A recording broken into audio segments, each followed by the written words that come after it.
Hello students, अस्सलाम वालेकुम। उम्मीद है आप सब खैरियत से होंगे।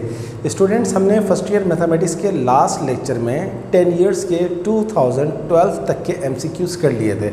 आज हम करने के लिए जा रहे हैं 2011 के MCQs।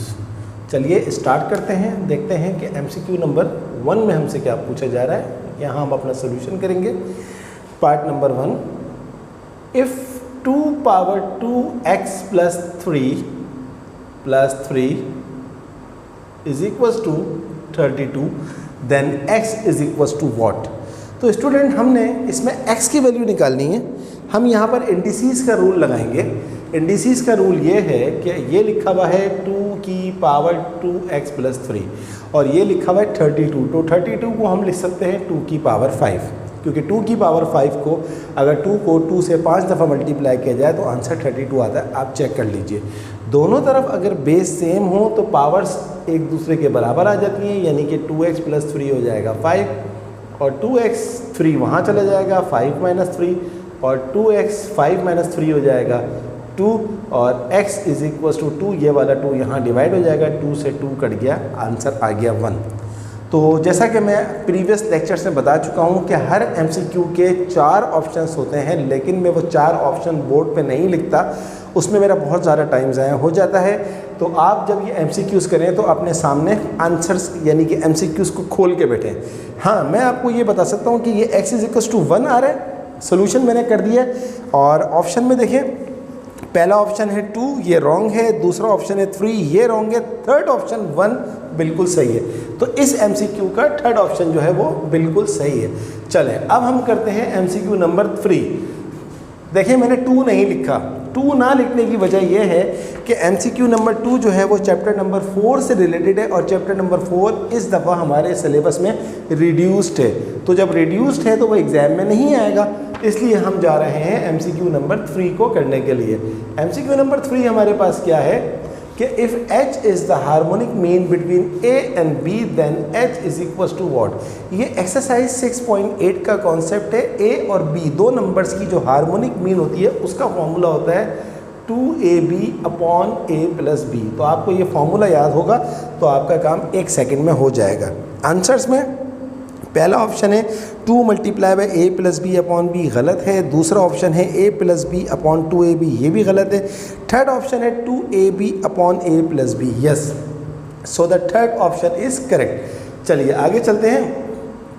नंबर 4 है NCR is equals to what. ये एक्सरसाइज 7.3 का कॉन्सेप्ट है। C का मतलब होता है कॉम्बिनेशन। ये मैंने एक्सरसाइज 7.3 में बहुत डिटेल में बताया। असल में ये एक फॉर्मूला है। NCR का फॉर्मूला होता है n factorial upon n minus r factorial multiply by r factorial. तो ये फॉर्मूला अगर आपको याद होगा तो आपका काम वही 1 सेकेंड में हो जाएगा। तो पहला ऑप्शन है n factorial upon r factorial multiply by n minus r factorial, yes, यही ऑप्शन है। अब r फैक्टोरियल यहाँ लिखा हुआ हो या यहाँ लिखा हुआ हो तो कोई फ़र्क नहीं पड़ता। तो ये हमने कर लिया 4। अब हम करते हैं MCQ नंबर 5 में देखें, 5 में मैं आपको बता दूं कि यहाँ पर लिखा हुआ है n प्लस आर फैक्टोरियल। ये r नहीं है, ये मैंने r लिखा था, लेकिन मैं आपको बताने के लिए लिख रहा हूँ दोबारा, ये 1 है। तो ये मिस प्रिंटिंग है। MCQ के अंदर ऊपर भी 1 है और नीचे भी 1 है, क्योंकि अगर मैं r रखूँगा तो मेरा आंसर कभी भी नहीं आएगा। तो मेरा जो सवाल है वो है n plus 1 factorial upon n minus 1 factorial. तो n प्लस 1 फैक्टोरियल का मतलब होता है हर बारी में एक कम होता जाता है, यानी कि अगर आप इसको कम करें तो ये हो जाएगा n प्लस 1, अगली दफ़ा कम करेंगे तो ये हो जाएगा n प्लस 1 माइनस 1, अगली दफ़ा हम कम करेंगे तो ये हो जाएगा n प्लस 1 माइनस 2 फैक्टोरियल। बस आप यहाँ तक जाएँ, इससे आगे जाने की ज़रूरत नहीं है। क्यों, अभी आपको पता लग जाएगा। ये हो गया n प्लस 1 से 1 कट गया, यहाँ बचा n और 1 में से 2 गया माइनस 1 और यह आ गया फैक्टोरियल अपॉन में लिखा हुआ है n माइनस 1 फैक्टोरियल। तो जनाब n माइनस 1 फैक्टोरियल। अब आप देखें n minus 1 factorial n minus 1 factorial से कट गया, तो आपके पास जो बाकी बचा वो क्या हुआ, n इंटू n प्लस 1। तो ये आपका आंसर है। ऑप्शन में MCQ नंबर 5 में ऑप्शन क्या दिया हुआ है, पहला ऑप्शन है n इंटू n प्लस 1, पहला ही ऑप्शन बिल्कुल सही है। तो ये n प्लस r नहीं है बल्कि ये n प्लस 1 है। काइंडली इसको आप करेक्ट कर लीजिएगा। Okay, let's have a look MCQ number 6. MCQ number 6 है the middle term in the expansion of a plus B की पावर 2n. इतनी दफ़ा ये सवाल आ चुका है. ये आपको है इवन पावर, क्योंकि जब कोई नंबर 2 से मल्टीप्लाई होता है तो उसका आंसर हमेशा इवन आता है.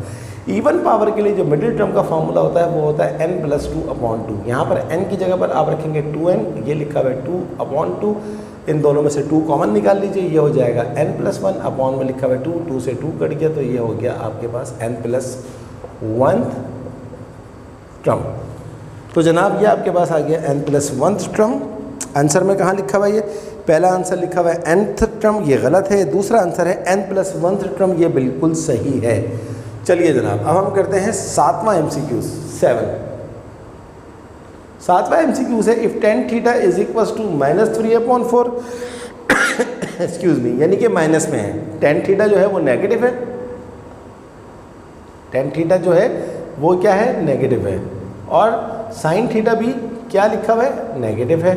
तो कहता है then theta lies in which quadrant.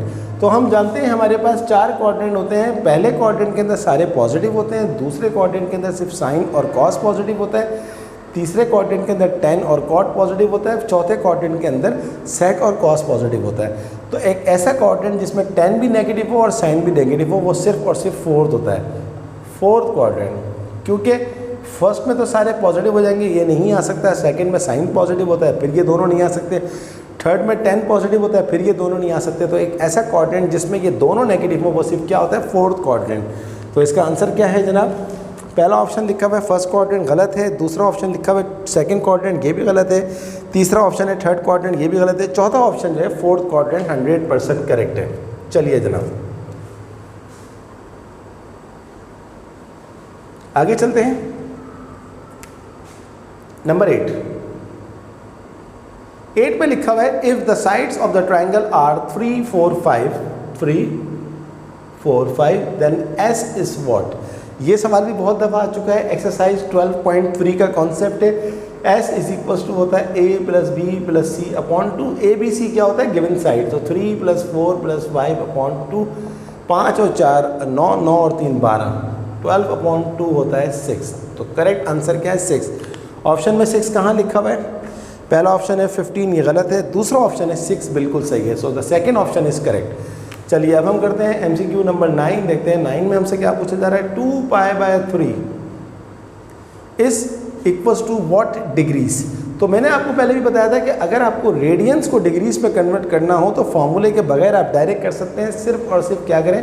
पाई की जगह पर रख दें 1/180 और अपॉन में ऐसे आ जाएगा. और फिर इसको सिम्प्लीफाई कर लें.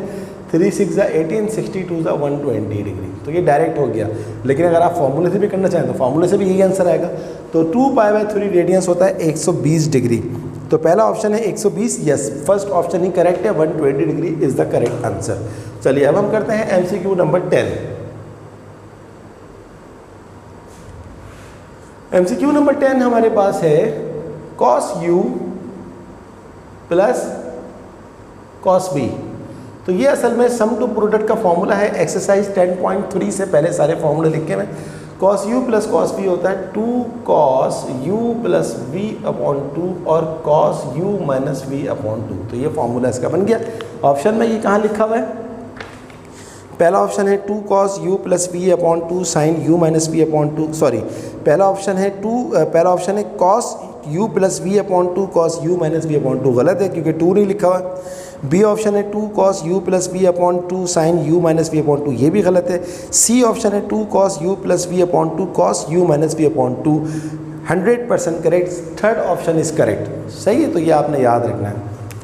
अच्छा, इसके बाद देखिए मैंने 11 नहीं लिखा, 12 लिखा है. वजह क्या है इसकी कि 12 में अगर आप देखें तो MCQ नंबर 11 जो है वो एक्सरसाइज 7.5 से रिलेटेड है. और 7.5 इस दफ़ा आपके पेपर में नहीं आ रही, वो रिड्यूस्ड है. तो इसलिए वो नहीं आएगी एग्जाम में, उसको छोड़ दीजिए. Sine theta is equals to 0. ये हम कर रहे हैं 12. Then theta is equals to what. तो स्टूडेंट हमें थीटा निकालना है. तो theta is equals to sine को वहाँ ले जाइए तो ये हो जाएगा साइन इनवर्स 0. अब आप अपने साइंटिफिक कैलकुलेटर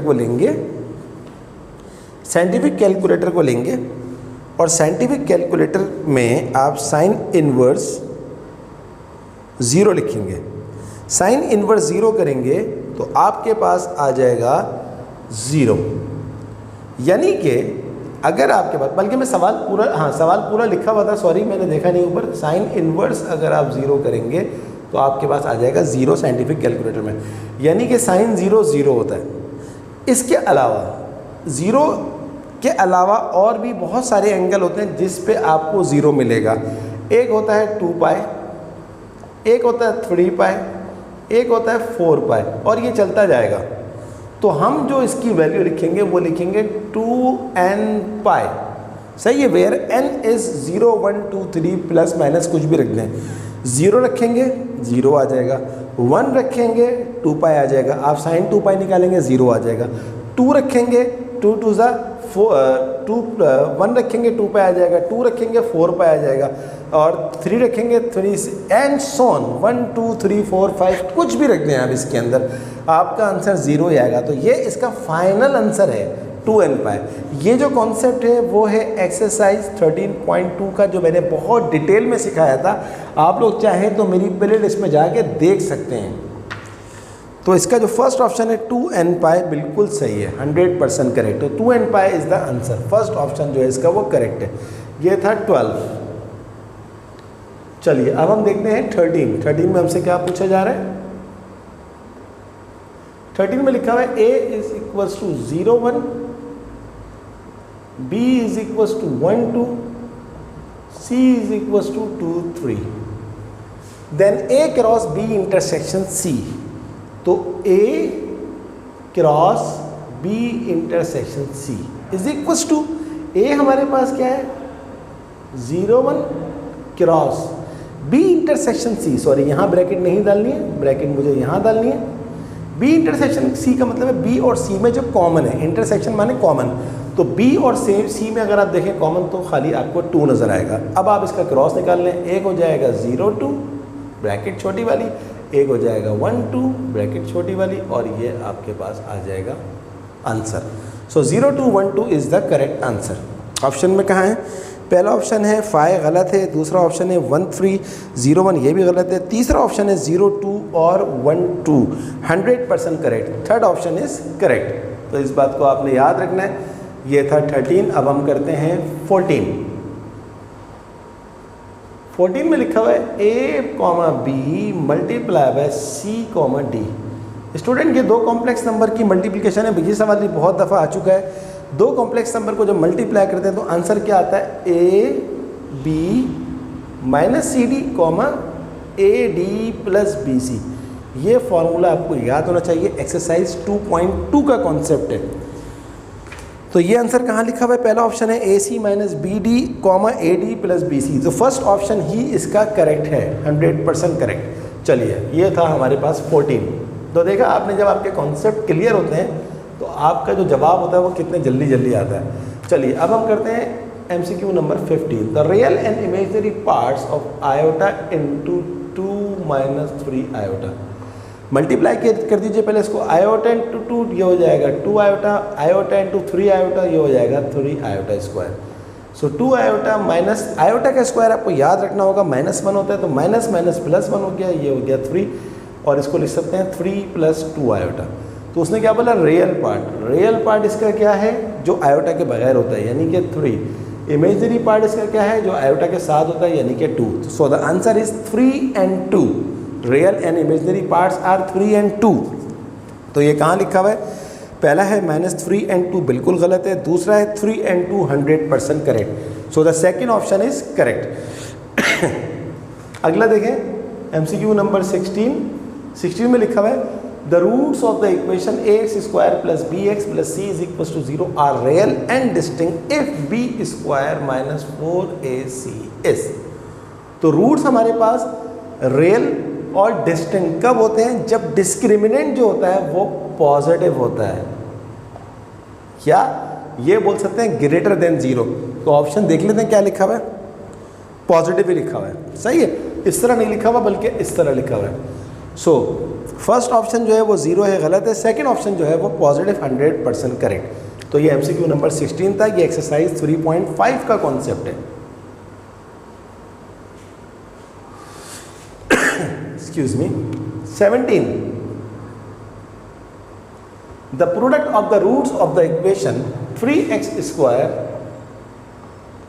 - 5x + 2 बराबर है 0। किसी भी इक्वेशन के प्रोडक्ट ऑफ द रूट्स निकालने का जो फॉर्मूला होता है वो होता है alpha into beta is equal to c upon a. C क्या होता है, क्वाड्रेटिक इक्वेशन में जो कांस्टेंट होता है, और ए क्या होता है, जो x² के साथ में लिखा हुआ होता है, यानी कि 2/3। ये एक्सरसाइज 3.6 का कॉन्सेप्ट है। तो पहला ऑप्शन है 3/5 बिल्कुल गलत है, दूसरा ऑप्शन है 2/3 100% correct. So the second option is correct. चलिए, ये था हमारे पास 17। अब हम करते हैं 18। If omega is a complex cube root of unity then omega की power 16 is what. Student, omega की पावर 16 को हम लिख सकते हैं ओमेगा की पावर 3 × 5 × ओमेगा। और ये एक्सरसाइज 3.3 का कॉन्सेप्ट है। हम जानते हैं कि ओमेगा की पावर 3 जो होती है वो 1 होती है, क्योंकि 3 5 15, 15 और 1 16, दोबारा वही आ जाएगा। और ऊपर आ गया 5 × ओमेगा। 1 पे पावर कुछ भी आए 1 ही होता है, और 1 को किसी भी चीज़ से मल्टीप्लाई करते हैं तो वही चीज़ आ जाती है। तो इसका जो आंसर है वो क्या है, ओमेगा है। करेक्ट ऑप्शन में क्या लिखा हुआ है, पहला ऑप्शन है 0 बिल्कुल गलत है, दूसरा ऑप्शन है ओमेगा² ये भी गलत है, थर्ड ऑप्शन है omega. So the third option is correct, 100% correct third option. चलिए अब देखते हैं 19, MCQ नंबर 19। क्या लिखा हुआ है, if z is equal to a plus iota b then magnitude of z। z का मैग्नीट्यूड निकालने का फॉर्मूला क्या होता है कि उसके रियल पार्ट का स्क्वायर कर दो और उसके इमेजनरी पार्ट के स्क्वायर कर दो। इमेजनरी पार्ट क्या होता है, आयोटा के साथ में जो लिखा हुआ होता है। तो इसका आंसर हो जाएगा a² प्लस b² का स्क्वायर रूट। अब ये ऑप्शन में कहाँ है, पहला ऑप्शन है a - b बिल्कुल गलत है, दूसरा ऑप्शन है a² प्लस b² का root 100% correct. So the second option is correct. Student, मैंने MCQ नंबर 20 नहीं लिखा हुआ है, क्योंकि MCQ नंबर 20 जो है वो आपके चैप्टर नंबर 4 से रिलेटेड है। चैप्टर नंबर 4 इस दफ़ा जो है वो रिड्यूस्ड है, तो वो एग्ज़ाम में नहीं आएगा। तो स्टूडेंट्स, ये थी हमारी आज की क्लास, जिसमें हमने 2011 के MCQs कंप्लीट कर लिए हैं। इसके बाद इंशाल्लाह सिर्फ 1 साल के MCQs रह जाएंगे 2010 के, वो कंप्लीट करेंगे। और 2010 के MCQs ख़त्म करने के बाद हमारे पूरे 10 ईयर्स के MCQs कंप्लीट हो जाएंगे। फिर मैं जाऊंगा अपने मोस्ट इम्पॉर्टेंट MCQs की तरफ, जिसको मैं टारगेटेड MCQs भी कह रहा हूँ, वो मैं आपको करवाऊँगा। मॉडल पेपर के कुछ क्वेश्चंस हैं जो कि सॉल्यूशन होंगे, MCQ नहीं है, क्वेश्चन है, वो करवाऊँगा। तो मैं नहीं समझता कि इसके बाद कोई भी मेरा ऐसा स्टूडेंट जो मेरी वीडियोस को प्रॉपर्ली देख रहा है, पूरे वीडियोस देख रहा है, तो ऐसा नामुमकिन है कि उसके एग्ज़ाम में एक MCQ भी मिस हो, कभी भी नहीं होगा, गारंटी है। बस आप चैनल देखते रहिए, कोई प्रॉब्लम हो तो कमेंट बॉक्स में बताइए, मैं आपकी ज़रूर हेल्प करूँगा। और आप सबसे रिक्वेस्ट है, 2 रिक्वेस्ट है। पहली रिक्वेस्ट है कि काइंडली जब भी आपको मेरा चैनल, मेरी वीडियो देखें अच्छी लगे, तो आप मुझे दुआओं में याद रखें। दुआएँ सबसे ज़्यादा इंपॉर्टेंट हैं। और अगर हो सके तो मेरे चैनल को भी सब्सक्राइब कर दीजिएगा, मेरी वीडियोस को लाइक करें, अपने तमाम दोस्तों को शेयर करें। जितना ज़्यादा से ज़्यादा हम इल्म फैलाएंगे, हमारा अपना इल्म इतना ही बढ़ता जाएगा। तो student, math with sir Asim की तरफ से अल्लाह हाफिज़।